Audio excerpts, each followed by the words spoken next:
Hello प्यारे बच्चों, मैं आपका अमन सर। आज आपके लिए 12th मैक्रो इकोनॉमिक्स का गवर्नमेंट बजट जो एक चैप्टर है आपका, ठीक है। तो इसके आज सारे पॉइंट्स आज हम पढ़ेंगे कि गवर्नमेंट बजट क्या होता है, इसके इंपॉर्टेंस क्या है, ठीक है, गवर्नमेंट कैसे बजट बनाती है। तो सबसे पहले एक चीज़ आपसे पूछूंगा, बेटा बजट क्या होता है। जैसे कि आपने सुना होगा ना, घर के अंदर हमारे घर में जो लाइक पेरेंट्स होते हुए बजट बनाते हैं, ठीक है। तो हम अपने घर के लेवल तक बजट बनाते हैं। जैसे कि अगर मान लो स्कूल में हम पढ़ रहे हैं, स्कूल में कोई भी इवेंट होता है, कुछ भी फंक्शन होता है, तो हम क्या करते हैं, बजट बनाते हैं पहले। आपने सुना होगा बेटा कि बजट हमारे पास नहीं है, बजट नहीं है, बजट नहीं बनाना है, बजट नहीं बन पा रहा है, ये आपने वर्ड सुने होंगे। ये जैसे मैं कॉलेज में था, तो हमारे कॉलेज के अंदर फेस्ट होते थे हर कॉलेज के अंदर।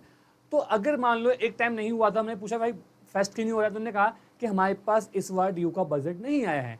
तो बजट होता क्या है? तो अगर मैं बोलूँ सिंपल वर्ड में, बजट लाइक कितना पैसा आया, कितना पैसा जाएगा, उनका स्टेटमेंट कि हम अपकमिंग ईयर में कितना पैसा जनरेट करने वाले हैं और कहाँ कहाँ खर्च करने वाले हैं, किस किस पॉइंट पे खर्च करने वाले हैं, उसी को हम बजट कहते हैं। तो बजट इज द स्टेटमेंट होता है बेटा आपका, जो अपकमिंग ईयर के लिए प्लानिंग की होती है कि कितना एक्सपेंडिचर करेंगे और कितना रिसिप्ट जनरेट करेंगे, उसे हम बजट कहते हैं।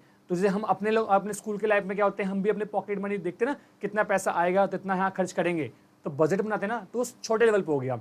वैसे गवर्नमेंट पूरी कंट्री में अपकमिंग ईयर क्या क्या काम करने वाली है, कहाँ कहाँ से पैसा जनरेट करने वाले, कहाँ कहाँ खर्च करने वाली है, उसी को कहते हैं बेटा गवर्नमेंट बजट। क्या कहते हैं इसको हम? गवर्नमेंट बजट कहते हैं। तो आज आपके चैप्टर में गवर्नमेंट बजट की डेफिनेशन पढ़ेंगे, बजट क्या होता है।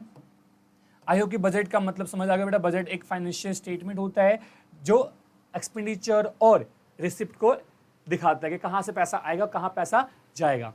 तो बेसिकली यहाँ पे बेटा बजट का जो आपका क्या है, मीनिंग क्या है, a budget is the annual financial statement. क्या होता है बेटा? एनुअल फाइनेंशियल स्टेटमेंट होता है शोइंग द एस्टिमेट, रियल नहीं होता बेटा, एस्टिमेट रिसिप्ट, इनकम कहाँ से आएगा, और एक्सपेंडिचर स्पेंडिंग कहाँ करेंगे ऑफ द गवर्नमेंट, ठीक है, फॉर अ फाइनेंशियल ईयर। मतलब अपकमिंग एक ईयर में गवर्नमेंट कहाँ से इनकम जनरेट करेगी और कहाँ कहाँ खर्च करेगी, उसी को हम कहते हैं बजट। तो आपने देखा ना, आपकी फैमिली के अंदर या हमारी फैमिली के अंदर भी बजट को बनाया जाता है ना। घर वाले मतलब मम्मी या पापा देखो, जब भी सैलरी अपकमिंग ईयर में हम क्या करते हैं बेटा, मंथ में क्या क्या करने वाले, कहाँ कहाँ से पैसा है, कहाँ कहाँ जाएगा, वो सभी हमें लिखना होता है ना, उसी को हम कहते हैं बजट। वो छोटे लेवल पे हो गया, और जब इसको पूरी कंट्री के लिए करना हो तो आपका क्या होता है, गवर्नमेंट बजट होता है, ठीक है। तो प्रेजेंट कौन करती है बेटा? फाइनेंस मिनिस्ट्री ऑन द 1 फरवरी को बेटा, एवरी ईयर के फर्स्ट वीक या फर्स्ट फेब को बेटा फाइनेंस मिनिस्ट्री। अभी कौन है बेटा हमारी कंट्री की फाइनेंस मिनिस्टर? निर्मला सीतारमन जी, ठीक है। ये हमारी कंट्री की फाइनेंस मिनिस्टर है, जो कंट्री में बजट को लाइक पेश करती है या फिर प्रेजेंट करती है। इंप्लीमेंट कब होता है बेटा? ये 1 अप्रैल टू 31 मार्च, इसे बोलते हैं बेटा हम फिजिकल ईयर। क्या बोलते हैं इसको बेटा? हम फिजिकल ईयर कहते हैं, ठीक है। इट रिफ्लेक्ट्स द गवर्नमेंट, क्या लिखा हुआ है, economic policies and the future direction. कहने का मतलब बेटा कि ये गवर्नमेंट की पॉलिसी को बताता है, गवर्नमेंट अपकमिंग ईयर में क्या क्या काम करने वाले, कैसे कैसे काम करने वाले, कहाँ पे एक्सपेंड करेगी, कहाँ से इनकम जनरेट करेगी। लाइक जीएसटी हो गया आपका, स्कूल्स हो गए, हॉस्पिटल्स हो गया आपका, ठीक है, आपका रोड ट्रांसपोर्टेशन हो गए, मतलब इन पे कहाँ कहाँ गवर्नमेंट खर्च करने वाली है, कैसे पब्लिक को बेनिफिट देगी और कैसे पब्लिक से पैसा जनरेट करवाएगी बेटा, ये सभी आपके बजट के अंदर मेंशन होता है, ठीक है। अब आपका जो मोस्ट इंपॉर्टेंट टॉपिक है बेटा, वो क्या है आपका? गवर्नमेंट बजट का ऑब्जेक्टिव्स। और लिख लो बेटा मोस्ट इंपॉर्टेंट, ठीक है। अब यहाँ पे एक एक सारे पॉइंट्स पढ़ेंगे बेटा। तो the government budget is not only the financial plan but also tool for the economic growth and social welfare. Its main objective बेटा, पहला ऑब्जेक्टिव क्या है इसका? रीएलोकेशन ऑफ रिसोर्स, कि रिसोर्स को कैसे रीएलोकेट करती है गवर्नमेंट बजट। तो government use the tax and subsidies to, क्या लिखा हुआ है, direct the resources towards the desired sectors. Example, subsidy on the solar panel and higher tax on the tobacco. कि अगर सोसाइटी में रिसोर्सेज को रीएलोकेट करना है, तो जिस चीज़ से सोसाइटी को फायदा होगा उस पर सब्सिडी देगी, टैक्स कंसेशन देगी, और जिस चीज़ से सोसाइटी में हार्मफुल है उससे बेटा क्या करेगी, उस पर टैक्स इंक्रीज कर देगी। अगला पॉइंट क्या आपका? Reducing income and wealth inequality. तो ठीक है, progressive taxation, higher tax on the rich and lower tax on the poor. Social welfare such schemes for the weaker sections, like scholarship हो गया बेटा आपका, ठीक है, हेल्थ केयर हो गया। तो इसके थ्रू गवर्नमेंट करते बेटा आपका इनकम एंड वेल्थ को इनइक्वालिटी करती है, ठीक है। थर्ड पॉइंट क्या आपका?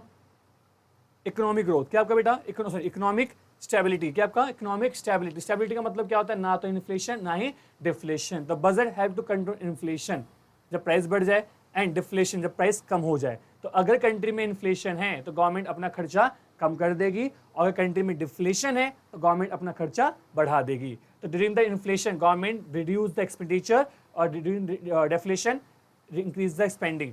ठीक है, तो ये कब होता है बेटा, इन्फ्लेशन में गवर्नमेंट सरप्लस बजट बनाती है, और डिफ्लेशन में डेफिसिट बजट का फॉर्मेशन करती है। अगला पॉइंट क्या है, ग्रोथ एंड द डेवलपमेंट।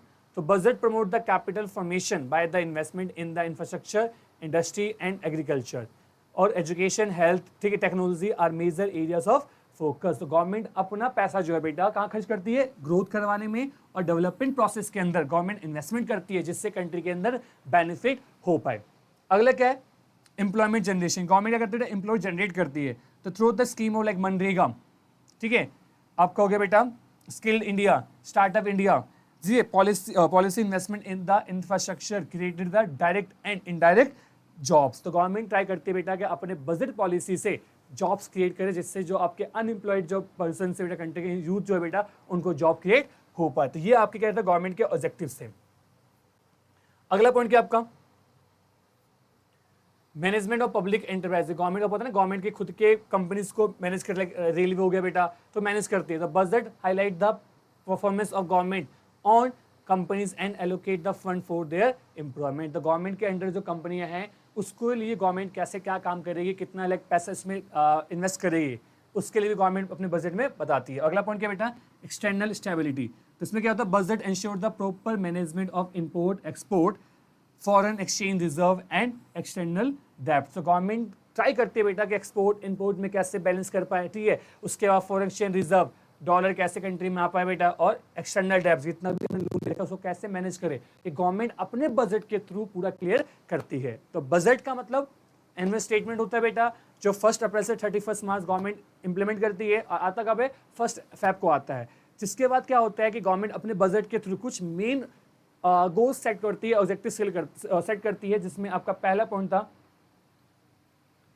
ठीक है, पहला पॉइंट था आपका reallocation of resource, second point था बेटा reducing income and wealth inequality, third था आपका इकोनॉमिक स्टेबिलिटी, फोर्थ था आपका ग्रोथ एंड डेवलपमेंट, फिफ्थ था बेटा एम्प्लॉयमेंट जनरेशन, और सेकंड लास्ट है बेटा management of public enterprise, and अगला पॉइंट है एक्सटर्नल स्टेबिलिटी। तो ये पॉइंट है बेटा गवर्नमेंट के ऑब्जेक्टिव से, जो गवर्नमेंट अपने बजट के थ्रू इन सारे ऑब्जेक्टिव को फुलफिल करती है।